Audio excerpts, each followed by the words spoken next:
नमस्कार। अब मैं जो आप लोगों को इस वीडियो में दिखाने जा रहा हूँ वह स्तूप और महापरिनिर्वाण मंदिर है। महापरिनिर्वाण मंदिर को दिखाने से पहले मैं आप लोगों को जो यहाँ पर उत्खनन के कार्य हुए हैं उसको दिखाते हुए महापरिनिर्वाण मंदिर तक ले चलूँगा। उससे पहले जो है महापरिनिर्वाण पर चर्चा कर देता हूँ ताकि महापरिनिर्वाण को आप लोग अच्छी तरह से समझ जाएँ। The only stable entity in Sthaviravada Buddhism was nirvana. The state of bliss reached by the Buddhas and Arhants are perfected being. Nirvana is difficult to understand for one who has not experienced it, and some early Western scholars believed that it implied complete annihilation, a statement attributed to the Buddha.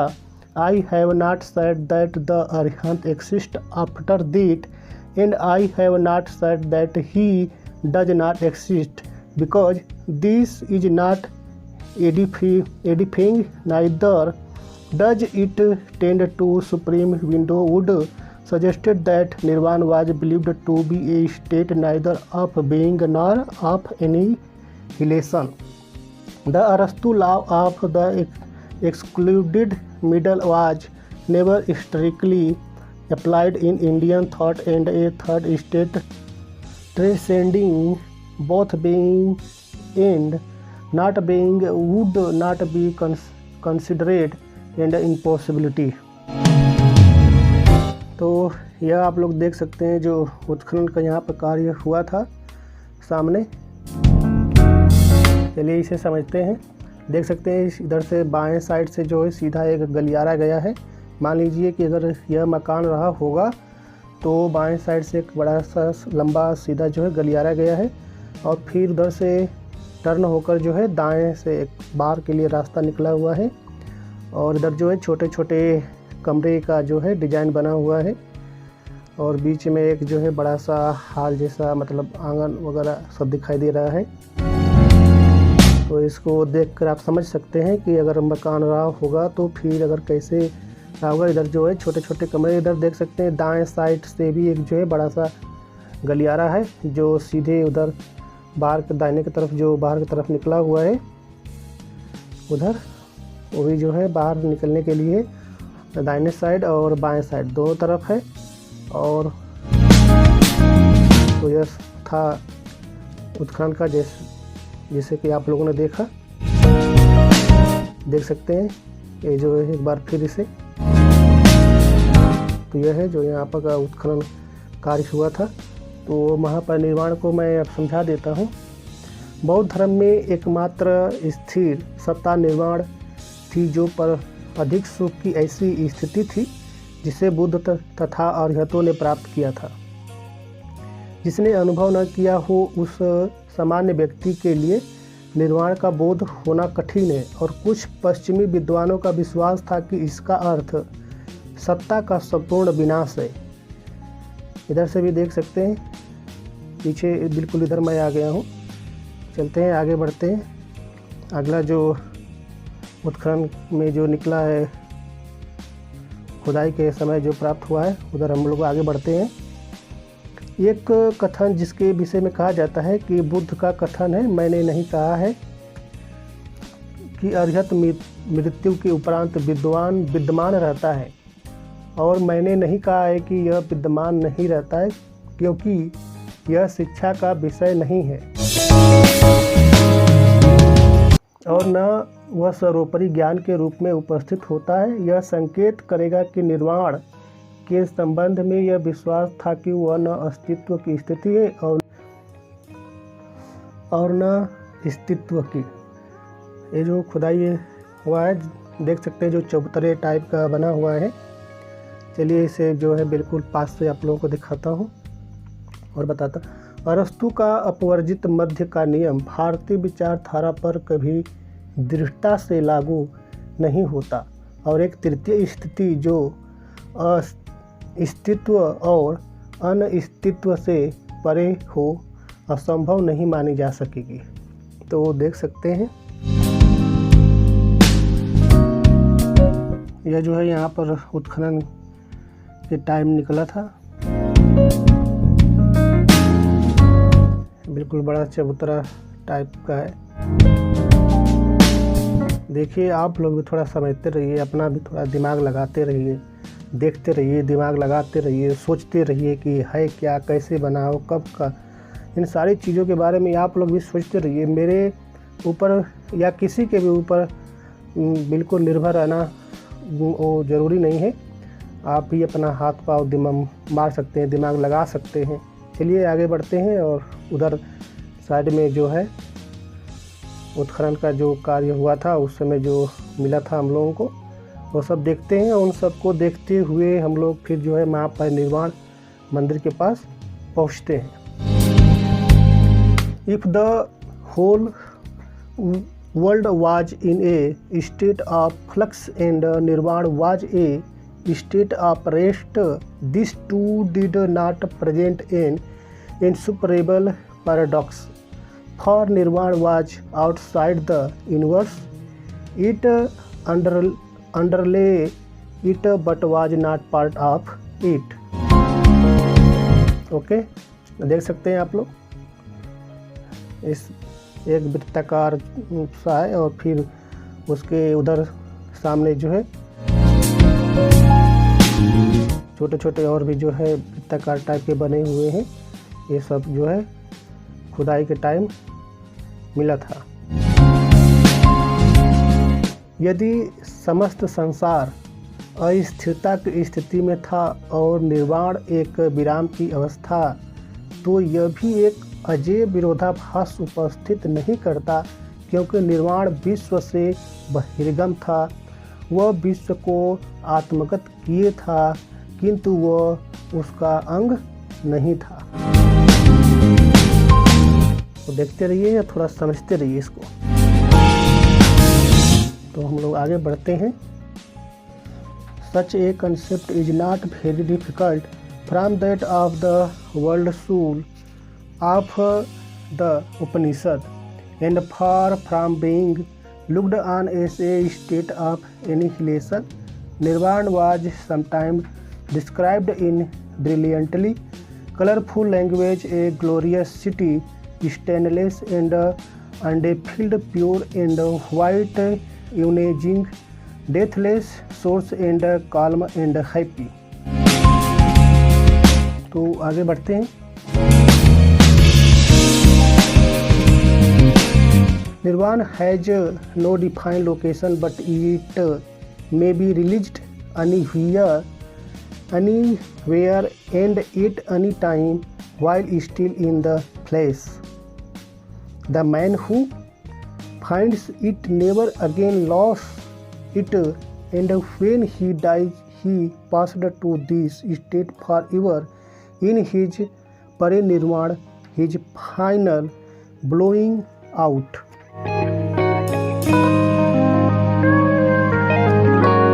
इस प्रकार की विचारधारा औपनिषदीय विश्वात्मा की विचारधारा से बहुत भिन्न नहीं थी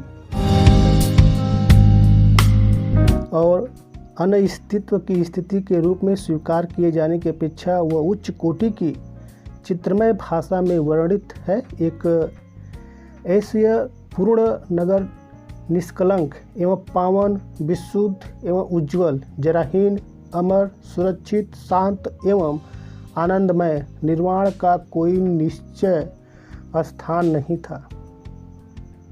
यह किसी स्थान एवं किसी काल में शरीर धारण किए हुए भी प्राप्त किया जा सकता था। जो व्यक्ति इसे प्राप्त कर लेता है पुनः कभी उसकी हानि नहीं सहता और जब उसकी मृत्यु हो जाती है तो सदा के लिए इस अवस्था में पहुंच जाता है। यह उसकी अंतिम शांति परिनिर्वाण की अवस्था होती है। तो उम्मीद करता हूँ कि आप लोगों को समझ में आ गया होगा। महापरिनिर्वाण का मतलब है अंतिम मृत्यु यानी मोक्ष। तो ये जो है इधर पार्क भी एक बहुत बड़ा एरिया है, इसको दिखाते हुए थोड़ा टाइम लगेगा। तो इधर से चलते हुए हम लोग जो सामने दीवार दिखाई दे रही है इधर से बिल्कुल पास आ गया हूँ। देख सकते हैं ये फूल है, इसके बगल में जो दीवार है ये जो है ये सब उत्खनन, इस पर ऊपर से रिकॉर्ड नहीं कर सकता इसके बगल से ही मतलब खड़े होकर जितना रिकॉर्ड करना है उतना रिकॉर्ड कर सकते हैं। इसके ऊपर चढ़ना मना है, तो यहीं से इसे रिकॉर्ड कर लेता हूँ। और इसे देखिए, the doctrines which we have described are those of the Sthaviravadin sect of the lesser vehicle which is the only surviving sect of that branch of Buddhism and is today dominant in Ceylon, Burma, Thailand, Cambodia and Laos।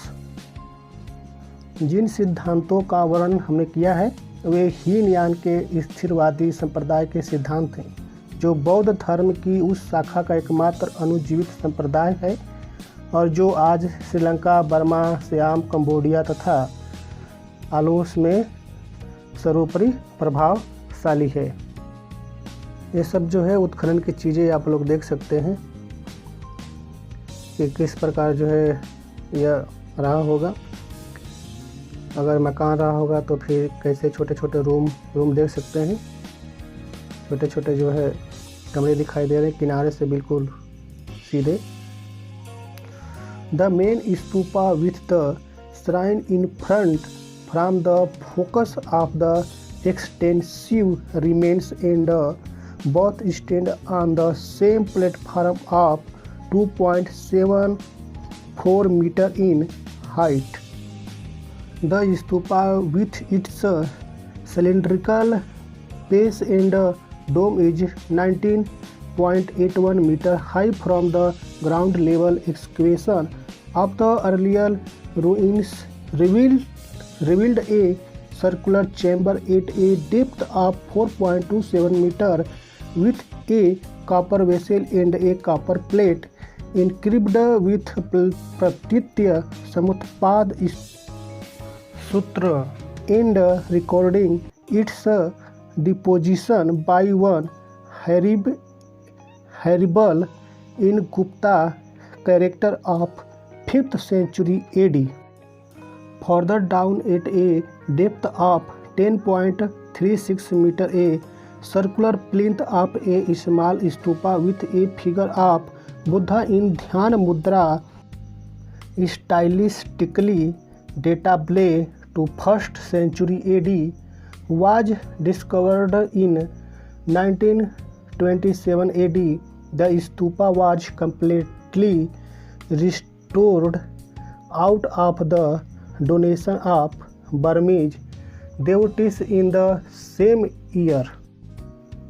The Nirvan Shrine House, a colossal monolithic sandstone statue of Buddha in the reclining pose, the 6.1 meter long statue rests on a brick pedestal once covered with stone slabs. The western face of the pedestal has sculpture panel depicting 3 mourning devotees and an inscription of 5th century AD recording the gift of the image by Haribal. Both the statue and the temple ruins were first discovered in 1876 AD and later on restored by Carlyle. The present form of the temple has been given in 1956 AD, the occasion of Buddha's 2500 Jayanti celebrations is per the recommendations of a committee appointed by Union Government। तो आप लोग देख सकते हैं यह जो है उत्खनन के समय मिला था।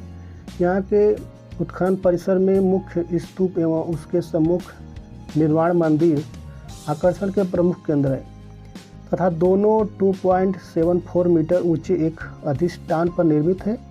स्तूप का जो सामने दिखाई दे रहा है स्तूप गोलाकार वाला, तो वो जो है बेलनाकार आधार भूतल से वह जो है 19.81 मीटर ऊंचा है।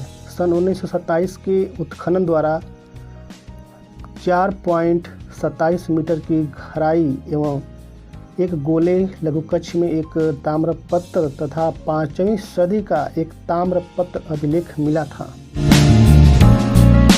जिसके ऊपर प्रतीत्य समुत्पाद सूत्र के अतिरिक्त जो है इसके दानकर्ता जो थे हरिबल, उनका नाम अंकित है। फिर दोबारा जो है पुनः 10.36 मीटर नीचे एक लघु स्तूप भी मिला। ये देख सकते हैं आप लोग, इधर सामने बगल में जो है उत्खनन का कार्य हुआ, मतलब खुदाई हुई तो मिला हुआ है जो कमरे वगैरह जो भी रहे होंगे। चलिए थोड़ा सा पास से दिखा देता हूँ। फिर इसके बाद मैं आप लोगों को जो है जो निर्वाण मंदिर है उसके ऊपर ले चलता हूँ और फिर आप लोगों को दिखाता हूँ कि वह जो है कैसा है, और उसके अंदर जो है बुद्ध की जो मूर्ति है उसको भी दिखाता हूँ आप लोगों को। तो चलिए इधर से हम लोग अब चलते हैं ऊपर, जिसमें जो है प्रथम सदी ईस्वी की शैली में ध्यान मुद्रा में बैठी बुद्ध की मूर्ति है। तदुपरांत उसी वर्ष बर्मा के भक्तों द्वारा प्रदत्त दान स्वरूप इस स्तूप का जीर्णोद्धार किया गया। निर्वाण मंदिर में बलुए पत्थर की बनी बुद्ध की एक विशालकाय एकास्म प्रतिमा लेटी हुई मुद्रा में स्थापित है। तो चलिए अब ऊपर जो है आप लोगों को ले चलता हूँ और दिखाता हूँ निर्वाण मंदिर में जो बलुए पत्थर की बनी बुद्ध की एक विशालकाय एकास्म प्रतिमा लेटी हुई मुद्रा में स्थापित है। पहले इधर वाला घुमा के दिखा देता हूँ पीछे का, उसके बाद जो है हम लोग वहीं पहुँचते हैं। देख सकते हैं आप लोग, ये सब जो है निर्वाण मंदिर है। इसी मंदिर के अंदर जो है महात्मा बुद्ध जो है उनकी मूर्ति है, और जो उनकी मूर्ति है वह 6.10 मीटर लंबी मूर्ति है। ईंटों द्वारा निर्मित आधार पर रखी है, जिसमें लगे एक पश्चिमोन्मुख प्रस्तर फलक पर 3 शोकातुर भक्तों का चित्रण भी है। इधर से हम लोग दिखा देता हूँ आप लोगों को, फिर उसके बाद जो है वहाँ पर ले चलता हूँ। चलिए आगे बढ़ते हैं और देखते हैं आगे क्या है। यह वही है जो मैंने पहले दिखाया था, इसमें कुछ नया नहीं है, बस ये ऊपर से है। तथा 5वीं सदी ईस्वी का एक अभिलेख है जो हरिबल द्वारा मूर्ति की स्थापना किए जाने का वर्णन करना है। ये देख सकते हैं आप, जो उधर से मैं दिखाया था वही है। इस मंदिर तथा मूर्ति दोनों का उत्खनन व जीर्णोद्धार 1876 ईस्वी में कार्लाइल द्वारा किया गया। ये जो मंदिर देख रहे हैं इसका जो जीर्णोद्धार 1876 ईस्वी में कार्लाइल द्वारा किया गया।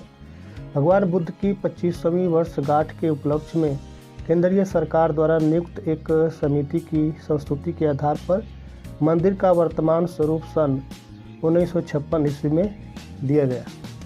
तो देख सकते हैं ये मंदिर है, ये भगवान बुद्ध की मूर्ति है जो लेटे हुए हैं, और जो मूर्ति की लंबाई है 6.10 मीटर लंबी है। अंदर जाकर नहीं दिखा सकता मैं आप लोगों को, दरवाजे से ही दिखाऊंगा, क्योंकि अंदर जाने के लिए वो लोग मना कर रखे हैं। इसलिए जो दरवाजे से ही महात्मा बुद्ध की जो है मूर्त है वो मैं आप लोगों को दिखाऊंगा, और उसकी जो लंबाई है 6.10 मीटर है।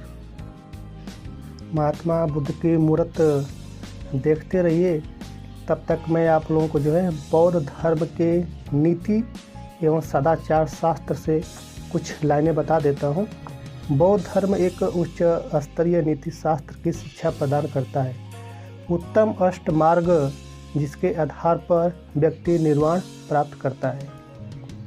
इन गुणों में से प्रधान प्रेम, पाली भाषा में मिता और संस्कृत में मैत्री कहते हैं। ईसाई धर्म के समतुल्य गुण की अपेक्षा आवेश से कम रंजित है।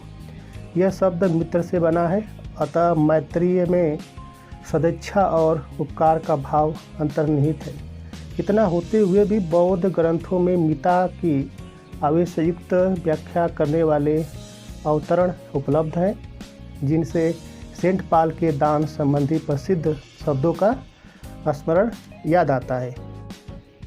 प्रत्येक जीवित प्राणी अशक्त अथवा शक्तिशाली, विशाल अथवा लघु, दृश्य अथवा अदृश्य, जन्मा अथवा अजन्मा, प्रत्येक जीवित प्राणी आनंद से युक्त हो।